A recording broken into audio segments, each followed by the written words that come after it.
Hello and welcome to Smaulgld, Central Bank of Russia Gold Reserve Update for the month of September 2018. Russia added another 1.2 million ounces of gold to reserves in September. That brings Russia's central bank's gold reserves to over 2,000 tons at 2,037.38 tons to be precise. Russian gold reserves are now the fifth largest in the world. They achieved that by adding another 1.2 million ounces of gold in September. Those of you keeping track in tons, that's 37.32417 tons. And that was a very large amount of gold added, but in August they also added 1 million ounces of gold. So far this year, Russia has added 198 tons of gold through September. Last year, in the full year of 2017, Russia added 224 tons.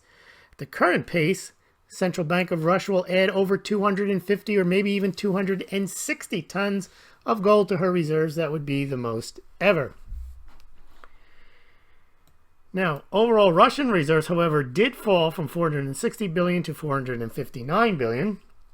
And part of that is due to a decrease in U.S. Treasury holdings. U.S. Treasury holdings fell from 48 billion in April down to about 14.06 billion in August.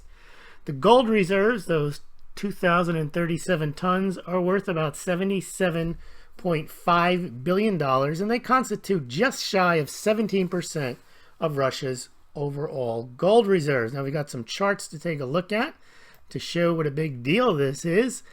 So Russia added 208 tons of gold in 2015, then 199 tons in 2016. As we mentioned, 224 tons last year. That's about 6.7 million ounces, 6.4 million ounces, and 7.2 million ounces respectively. So at the end of 2017, the Russian Central Bank had about 1,838 tons of gold, and so far they've added almost another 199 tons. They've added 6.4 million more ounces this year. So here's the chart showing the progression since June 2015, adding about 757 tons, all the way up to 2,037 tons in September. Now, it wasn't always that way. Russia, at one point, during the late 90s, early 2000s, was generally a net seller of gold. They ramped up their gold purchases pretty much around 2010, 2009, right after the financial crisis. You can see them start adding gold to the reserves, 93 tons in 2009, 176 in 2010. Bit of a fall off between 2011 and 2013 to 93, 75, and 78 tons. But back again in 2014, and since 2015, averaging over 200 tons a year, with last year being the highest at 224. But probably this year, the Russian Central Bank will add well over 224 tons. They may even pass that number in October. Let's take a look at what Russia does on a monthly basis. I've done this chart in ounces, and you can see 1, 2, 3, 4, 5, 6, 7, 8, 9, 10 times since June 2014, Russia has added over 1 million ounces. Most they've added was back in October of 2015, it looks like. But that's 30.8 million ounces if you're going to add up that chart, or approximately 958 tons just from June 2014 through September 2018. Where does that put Russia in the gold league tables in the world? Well, the Central Bank of Russia ranks 5th, surpassed China sometime last year, and now has 2,037 tons. Another couple of years like this, and it will be knocking on France and Italy's door for 3rd and or 4th place. If you're interested in buying gold or silver for your own stack, you can do so through the links on the Smaulgld site or below this YouTube or BitChute at Golden Eagle Coin, SD Bullion, Money Metals Exchange. You can compare pricing and shipping, and you pay no more, no less than if you visited those sites directly. And the big key is Smaulgld gets a small commission if you do so. Not investment advice to buy gold or silver, but if you're going to do so, done your research, please consider shopping through the Smaulgld site.